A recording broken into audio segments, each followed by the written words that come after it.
Okay, welcome to the Biology 101 online lecture. Today we will be discussing anatomy and physiology. First, let's talk about a little bit about how we got here. In earlier sessions you talked about evolution, and then we went on to the diversity of life, the consequences of that evolution. And last week we talked about animals. Today specifically we're going to look at the anatomy and physiology of a specific animal, the human. And so obviously this is a subject that is very near and dear to you as you're a human. What we'll be doing is we'll be going over a few generalities from the introductory chapter that you read. And then basically what we'll do is we'll work through each of the systems, talk about what they do a little bit, and describe kind of how you would function if that system was impaired. And so we will work through each of these kind of in the order they were presented to you, and let's dive right in. So, first of all, if we're going to be talking about anatomy and physiology, what is anatomy and physiology? Well, anatomy is the study of the body's internal and external structures, and physiology is the study of how these parts work. And so, for instance, if you take your heart as an example, we can look at your heart and you can say it's got 4 chambers. It has these veins and arteries and all sorts of things like that. That would be the anatomy, and that would be gross anatomy if we're just talking about the very basic characteristics. We can even go in deeper and look at something like histology, like we could cut it up, look at it on slides. Basically, anatomy is how something looks. The physiology, though, is how something functions. It would be, well, these electrical stimuli cause your heart to beat, and that causes the pressure to change, and that causes blood to move around your body, and so on. So the anatomy is how something looks. The physiology is how something functions. And there's something that's key to this here. Anatomy and physiology will always be related to each other. How something looks is going to be highly related to how it functions. And so these two things are really inseparable. How something looks informs how it functions informs how it looks.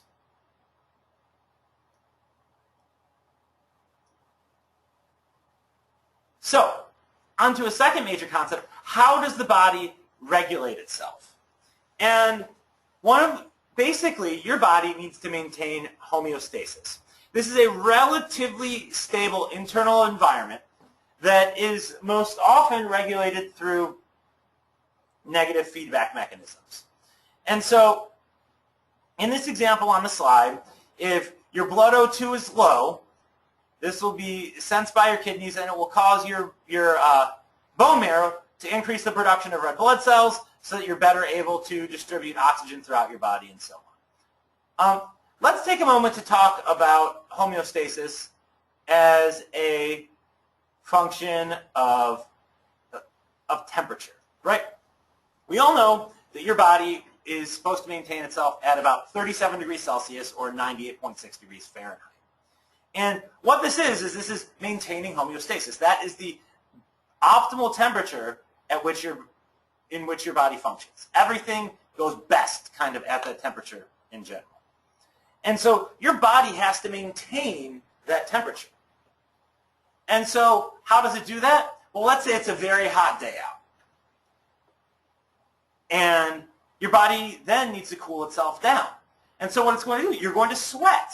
You're going to have the blood vessels near the surface of your skin dilate to better transfer heat. And so it's a negative feedback mechanism. As your temperature goes up, your body's trying to bring it back down so it stays at this middle level. We could look at it for a cold situation as well. Let's say it's cold out. You're going to need more heat. Well, what are you going to do? You're going to shiver to maintain that homeostasis. And so again, your body is sensing its temperature is dropping, but now, in response to that negative feedback, it's going to do the opposite, negative feedback, to try to get it back so that it stays at this level. And so we hear about your body temperature being a constant 37 degrees Celsius, but in reality, it's kind of just wavering around that number. At any given point, you may be a little higher or lower than that. And obviously, we have situations where there's a homeostatic imbalance when we get too outside that range. And so typically, your body will use negative feedback to regulate itself. And you can think about this for a variety of things. If you need more oxygen, you'll breathe heavier. If your pH is too high, it'll counter that with negative feedback to make it lower, and so on.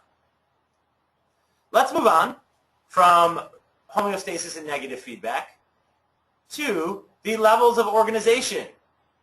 And I already kind of hinted at this earlier, and you saw this actually in session 1 as well. Basically, you have increasing levels of organization. And so you start off, even before the cells that are indicated here, with atoms. We combine atoms to make molecules. We combine molecules to make organelles, which are basically like the little organs of cells. We combine those organelles to make whole cells. If we take a bunch of cells and put them together, we will get tissues. If we take tissues together and put them together, we'll get organs. If we take organs and put them together, we get organ systems. So for instance, your cardiovascular system. If we take a whole bunch of organ systems and put together, we get an organism, or a whole living being in this case. And then we can take that further. If we combine organisms together, we get populations. If we combine populations together, we get communities, and so on. And it's actually this next step that you'll take in the next couple weeks of class where you will look at organisms in, populations and communities. And so we can look at this as a simple muscle cell makes muscle, makes a heart, makes your cardiovascular system. And you can take this for any sort of thing. You could say this is a neuron, it makes nervous tissue, it makes your brain, and so on. So, organ systems are the level at which we're going to be talking about things today. We will talk about these systems one at a time. And keep in mind, all of these systems that we talk about today have to work together. Have you ever known anybody who seemed totally healthy and fine, and they go into the hospital, and there's one thing wrong, and suddenly it's like this cascade of wrong things that go on and on? That's because each of these systems we're going to be talking about today is highly dependent on the other systems. If there's a dysfunction in one, it's going to negatively influence another system and cause that to have dysfunction into this cascade. And so while we will largely be talking about these as independent systems, do keep in mind that they are all highly interdependent on each other. And so there are 11 organ systems in the body. We will be talking about them all today. And you can look at this in your book to get a clearer picture.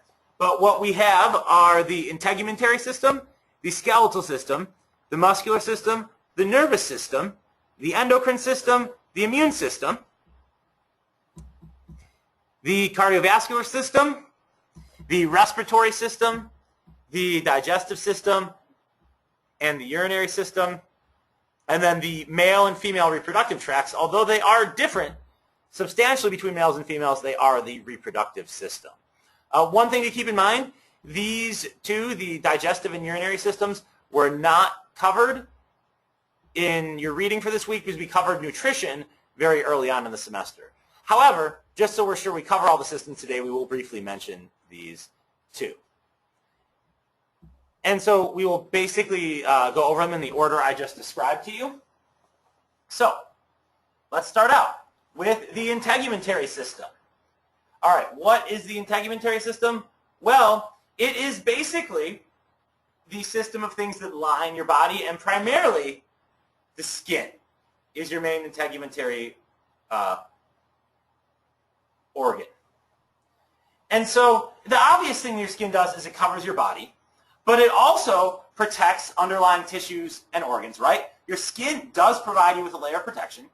It controls evaporation of body fluids. It stops liquids from leaving your body. It helps you regulate heat loss. It stores fat, and it also has this added bonus of making vitamin D. There are also accessory structures to your skin, and these include your integumentary system, I should say. These include your nails and hair and things like that. And so have you ever been out on a day and it's cold out and you get goosebumps? Well, those goosebumps don't do very much for you, but they do a lot for animals that are much hairier. What goosebumps actually do is they raise your hair follicles up, and then when those fall back down, they trap air. And air makes a great insulator. And so this is actually kind of an evolutionary holdover. We still get the chills, that raise our hair, but we don't get that benefit that of being any warmer. A cool misconception, have you ever heard that your hair and skin keep growing after you die? Well, they don't. That's simply because they start to dry out and your nail beds actually pull back. When you are dead, you're not making any more ATP. Without ATP, your body can't undergo processes, including growing. And so your nails and your hair do not continue to grow after you die. So if we're looking at our integumentary system, notice the things that it does here. Protects underlying tissues, controls evaporation of body fluids, regulates heat loss, stores fat, and makes vitamin D. What would happen to you if you lacked an integumentary system? If you just didn't have it? Well, we can find an analogy for that in people with very severe burns. People with very severe burns on the surface of their body, what they've basically done is remove large portions of their integumentary system. And so we have a few key things that we need to be very worried about then.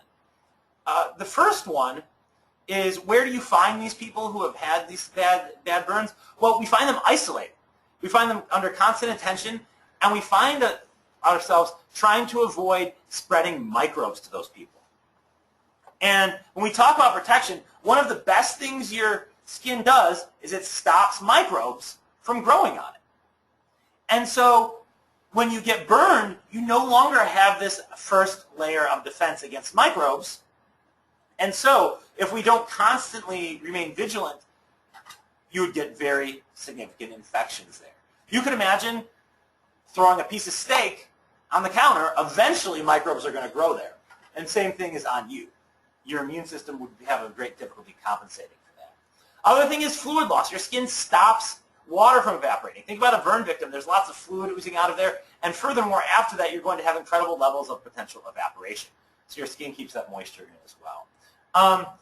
Could you live without an integumentary system? Probably not. You'd be dead very rapidly, you'd be dead relatively soon because of infection that would set in, and you'd not be properly able to regulate your water balance. So, let's move ahead to our skeletal system. Your skeletal system is composed of bones, ligament, and cartilage. That's kind of your anatomy, the basic things that are there. You have 206 bones in all. These are divided among the axial skeleton, which includes your skull, vertebral column, and rib cage, and the appendicular skeleton, this word means like appendages here, whose 126 bones include those of the arms, legs, and the pelvic and pectoral girdles. It divides up something like this. Here's your axial in the middle, like axis, and then your appendages are your appendicular portion. Bone, what is it doing? Well, it's connective tissue that provides support and storage capacity for calcium. It also is your site of red blood cell production. Cartilage is a part of this as well. And so several key things it does here. First of all, let's talk about that cartilage. That cartilage covers the ends of your bones. It's not just in your nose that you've heard about or your ears. There's other cartilages that actually protect your bones from rubbing against each other. And so if your bones were just directly connected like you see in like a Halloween skeleton, it'd be like grinding your teeth. Have you ever known somebody who grinds their teeth? It's just bone-on-bone pressure. Well, you don't have that when you move your arms because you've got a special lubricating fluid that surrounds 2 layers of cartilage, one on each bone, and it does not grate.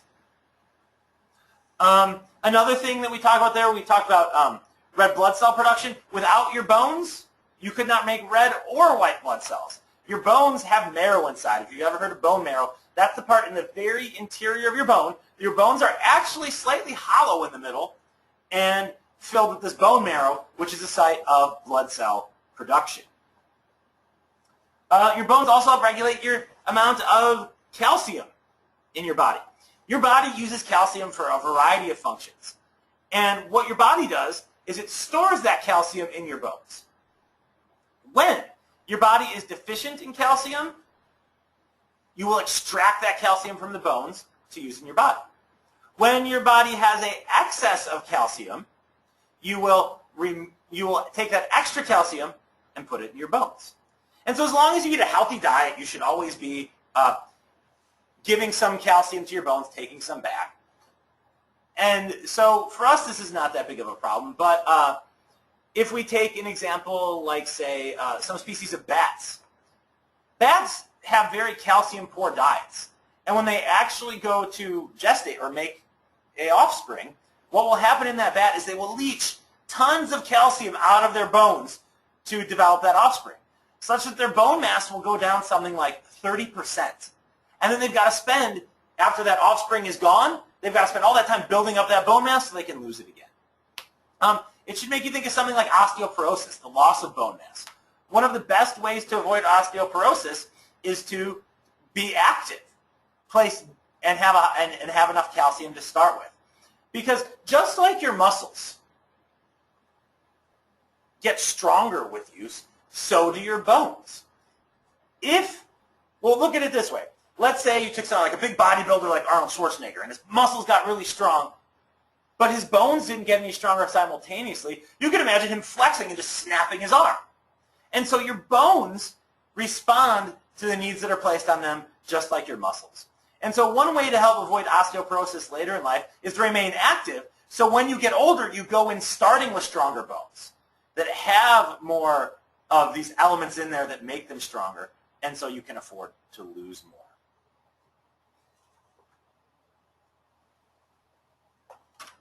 So, what would happen to you if you did not have a skeletal system?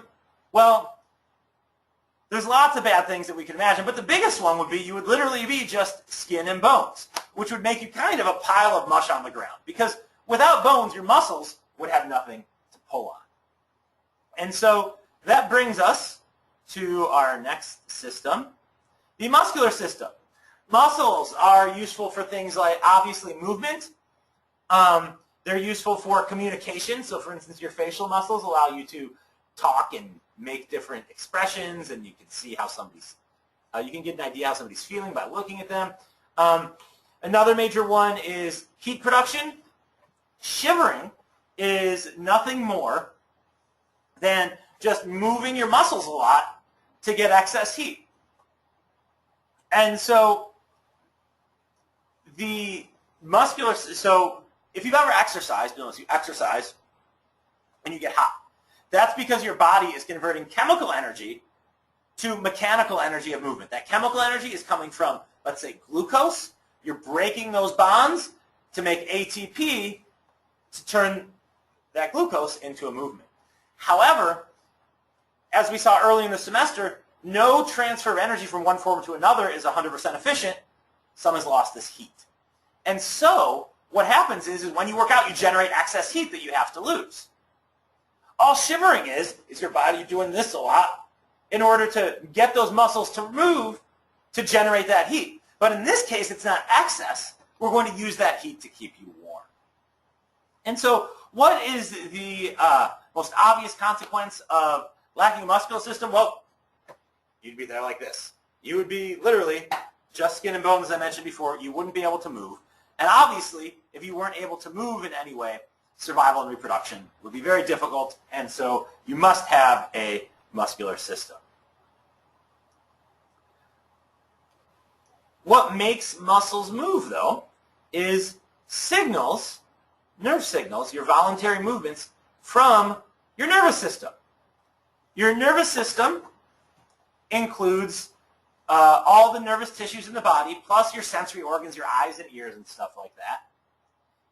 And there are two major divisions here, an afferent and an efferent division. And basically, in order for you to use your nervous system properly, it needs to enable you to respond to the environment. And so, if you think about this, you have to get signals in with your afferent division in order to produce motor movements out with your efferent. And so your nervous system is all about enabling you to interact with the world in a quick way. Now keep in mind there's also other nervous signals going on that help you regulate homeostasis, but here I'm kind of trying to emphasize that general interaction with the world. And so, let's say I wanted to pick up this mouse. I see it. That signal goes into my brain. It gets integrated in my brain. My brain then down a neuron sends a signal to my arm that says, do this motion. And so your nervous system is for fast communication. And these signals that it sends are electrochemical signals that basically run along neurons, which act like wires to some extent. And so for a long time, people looked at individuals that were dead and they said, what's a key characteristic of an individual that's dead? Well, they're not moving. And so when electricity was first being discovered and used and stuff like that, people noticed that if you applied electricity to an organism, you could get it to move. And the reason is those electrical signals can stimulate muscles in the same way those the electrical signals from a brain could. And this is where the idea of Frankenstein actually came from. You had all these scientists running around shocking things because somehow they thought electricity was this key to life because it could make things move. And so they'd find dead animals and shock them and see what happened and all this. But that's where Frankenstein comes from, this idea that we can reanimate something that is dead and bring it back to life through electricity, because electricity is somewhat similar to those signals that your brain sends out to your muscles. So, what would you do without your nervous system? Well, the answer is not very much. Without your nervous system, you wouldn't have a brain. You wouldn't be you. There's all sorts of ways you couldn't maintain homeostasis. You wouldn't be able to respond to the environment at all. So obviously, not having a brain would make it, or a nervous system would make it very difficult to survive and reproduce. So we just talked about fast communication. Now let's go on to the slow communication system of your body. This is the endocrine system. And this is, you can think of it, endocrine is kind of a word you probably don't hear very much, as your hormone system. And basically, this is your body's way of regulating itself in kind of a slower way, but with more long-term consequences. And so, for instance, your body doesn't respond rapidly with the endocrine system. It's got to make the hormone, send it to where it needs to go. So electrical signals are like that. Some endocrine responses can take a long time. Other ones are relatively quick. If you've ever been driving in your car and all of a sudden you see flashing lights behind you from a police officer and you get that feeling in your gut right away, that's your actually nervous system working with your endocrine system, because what's happened is your nervous system has interpreted something that says, oh my gosh, let's initiate a kind of fight or flight type response. It's a stressful situation. I need to be ready to go. And that feeling you get in your gut is your endocrine system kicking on, releasing adrenaline to get you ready for that situation. And so these things are slower, but they can still be pretty quick. We can think of different examples of how the endocrine system works. There's lots of different hormones, but let's, for example, say what would happen if you didn't have an endocrine system? Well, let's take growth hormone, for instance. Without growth hormone, individuals end up being very short, because that growth hormone tells your bones to grow as you're developing.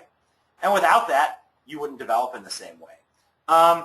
Oxytocin is a chemical that is a hormone that induces labor, and it facilitates lactation. If you do not have adequate oxytocin levels, you won't give birth. And so you actually, when they want to induce birth, they inject you with oxytocin. Another important example, insulin. Insulin helps you get sugar from your blood into your cells. What happens with somebody without insulin? Well, we know that's diabetes, and that is associated with a whole host of problems. They actually used to test for diabetes by, long time before technical means, by tasting urine.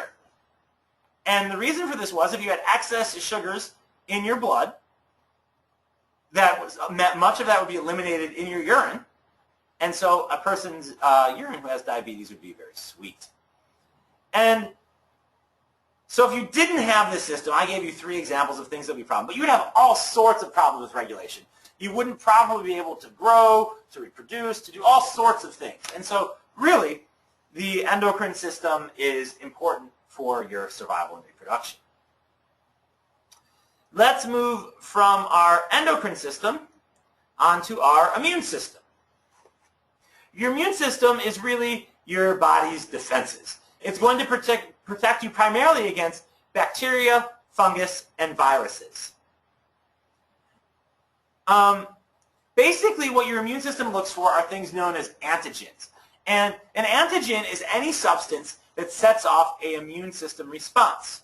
And generally, these antigens are parts of invading microbes. So basically, there is some characteristic of a virus or a bacteria in your body that your immune system can recognize as foreign and say, ah, that's foreign, so I am going to kill that. And so it's because of things like antigens that we have trouble with organ transplants. Have you ever heard of somebody needing a transplant but they had to find a right donor? When they're trying to find that right donor, what they're really doing is trying to find an individual who has very similar markings on their cells. Because what your immune system does is it sends white blood cells around your body looking for things that are different. And when it finds something different, it wants to kill those. And so, if you get a new organ from somebody else put in your body may view that as different and want to kill it. Let's say you got a heart transplant. Even though you got a heart transplant, your immune system still wants to fight it off. And so you have to find an exact match so that your body doesn't recognize it as, a close match so your body doesn't recognize it as foreign. What would happen, and we could talk about vaccines and stuff here, but we did that the other week when we talked about viruses, so we're going to not do that today. If you'd like to see a part about your immune system and how vaccinations work and things like that, you can view a couple weeks back where we covered that. So what would you do without an immune system? Well, we see a little bit of this, a lesser version, in AIDS patients. In AIDS patients, the virus compromises their immune system, and people die of illnesses that normally wouldn't kill somebody because their immune system is so compromised it can't fight them off. And there's also a very famous movie with John Travolta who was a person who lacked a functioning immune system at all, and they had to keep him isolated from any bacteria, fungus, microbes, viruses, any of that. And he lived basically inside a room and he couldn't come into contact with anybody, and eventually later in life, this person decided, well, I'm done living like this. He went out into the world without the protections like a normal person, and he died relatively quickly from all the diseases that he was unable to fight off. So, without an immune system, you would not be able to survive because you wouldn't be able to fight off foreign invaders. All right, on to the cardiovascular system. The cardiovascular system is your heart and your blood vessels. And as we can see here, here's your heart. The way this works is one half of your heart is really like two side-by-side pumps, sends blood to your lungs to get rid of carbon dioxide and pick up oxygen. That then goes back to the heart and gets distributed to the body where the oxygen is used up. The carbons are tacked on to the oxygens because we're using them to make ATP. We don't need them anymore. We already broke down the sugars. And we send the blood with low oxygen and high CO2 back to the heart where it then sends it to your lungs to unload CO2, get oxygen, back to your body, lose the oxygen, get CO2, lose CO2, get oxygen, and so these two side-by-side pumps keep you alive. The cardiovascular system as a whole is a fluid transport system. It transports a whole bunch of things. I already mentioned oxygen, but it's also moving around glucose. It's moving around some wastes that have been removed from your cells. Your white blood cells, your immune system elements, are cruising around in your blood as well. And so it does a lot. And what would you do without your cardiovascular system? Well, I think we've all heard of a heart attack killing somebody very fast, right? Without your cardiovascular system, you'd be dead. In fact, that's one of the ways we check for signs of life is by looking for a pulse, right? And so no heartbeat, we know we can't survive without this system. Your cardiovascular system, as you may have noticed, interacts very strongly with your respiratory system. Your respiratory system includes your lungs and as well as associated structures that lead to your lungs to get your air there. And really what this guy's doing is it's all about gas exchange. And this is that CO2, O2 exchange that I spoke about before. And your respiratory system is necessary because obviously we all know what happens. What would it be like without a respiratory system? Well, that would be like somebody drowning, right? And so if a person does not have a respiratory system, they could not live. And again, this is because you need that oxygen, as we mentioned a couple weeks ago, in order to make ATP. And essentially, drowning to death is really like your cells starving to death. Dying because of a lack of oxygen means that you cannot use oxygen to generate your ATP. You generate 16 times less ATP without that oxygen. So when you drown, you are actually starving your cells of ATP, which means they don't have the energy they need to function, which is why you would not survive.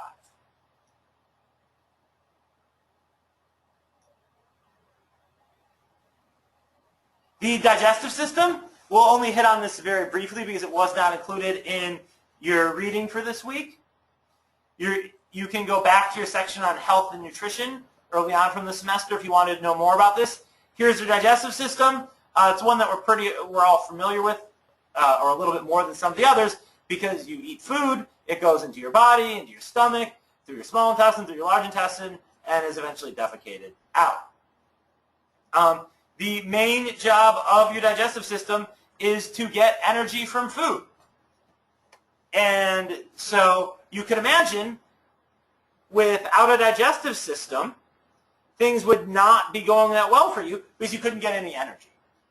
And so you might, and so basically what would happen is you would die very shortly without a digestive system because you would not be able to provide yourselves with nutrients, with calories, with those things you need to survive. And so there's also obviously an elimination function there. Let's move on to the urinary system.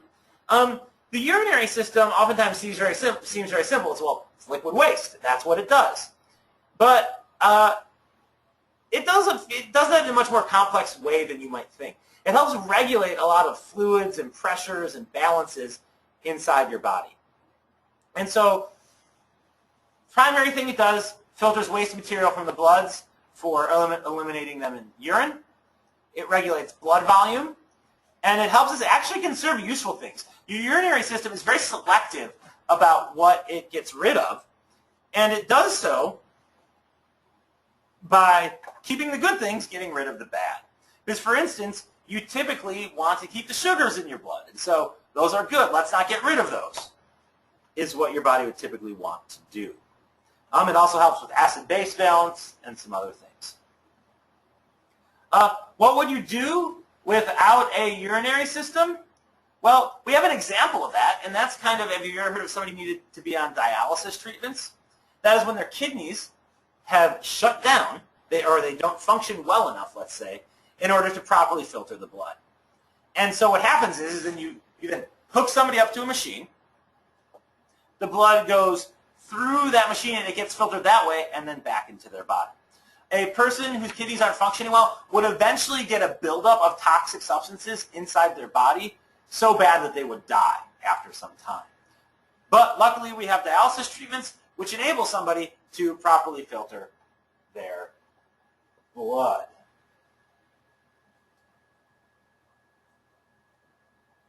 One second, I'm making a note here. Okay. So, urinary system. All right. Let's move on to our last system of today. And our last system for today is the reproductive system. And the human male and female reproductive systems are there basically to make gametes. Gametes is another term for sperm and eggs. They produce these and then deliver them to a place where they can fuse so that they can turn that egg and sperm that have just fused into a whole organism. And the females obviously have a reproductive cycle that they build up a uterine lining and lose it about approximately every 28 days. And the female reproductive system has some basic anatomy, including ovaries, vagina, uterus, and so on. And obviously the female's reproductive system varies greatly from the male's because that female is responsible for allowing that embryo to grow inside her body. It takes a lot of energy to develop that fetus. Interestingly, the cost of development of an offspring for a mammal like a human, it's not all in actually having that fetus grow inside the uterus. It's actually far more costly in terms of lactation. A female will spend far more energy over the course of rearing her offspring breastfeeding than she does during gestation, or basically growing that fetus inside her. And so, if you've gained a lot of weight during pregnancy, one thing you'll often be told, one thing that will make it easier to lose that will actually be to breastfeed because it's so energetically costly. Male reproductive system, much simpler in that it serves only to deliver sperm to the eggs, and so it is not nearly as complicated, and it includes things like the testes and the penis. Keep in mind that the reproductive systems do more than just enable reproduction. There's a whole lot of things like secondary sex characteristics. And so, for instance, these things that make us more male or more female are a function of the hormones involved with the reproductive system. Because your endocrine system has some hormones associated with it, but your reproductive system has some hormones associated with it as well. And so, for instance, birth control pills. The way birth control pills work is they basically trick your body into undergoing a menstrual cycle even if you're already pregnant. It will make that happen no matter what by messing with hormones. Other things like facial hair are a function of high levels of testosterone in males and things like that. And so this whole lesson that we've been going over, we've been saying, well, do you need this system to live?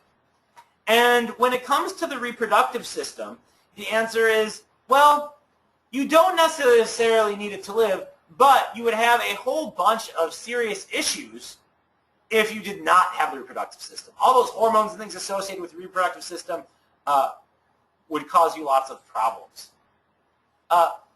Furthermore, while you as an individual could probably be okay without a reproductive system relative to some of the others, obviously as a species, we need a reproductive system in order to survive. And so, that brings us to the end of our journey through the different systems. We covered the integumentary system, the skeletal system, muscular system, nervous system, endocrine system, immune system, cardiovascular system, respiratory system, digestive system, urinary system, and finally the reproductive system. And I hope what you took away from this was that all these systems are really important for your survival and reproduction. They are important to keep you alive and functioning very well. Other organisms may not be as complex. They may not have these exact systems in these exact ways. But for you as a human, all these systems are necessary. And so with that, we have come to the end of our lesson on anatomy and physiology.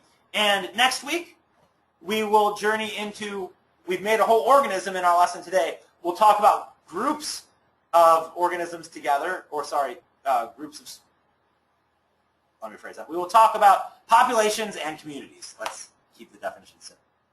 All right, hopefully I'll see you next week.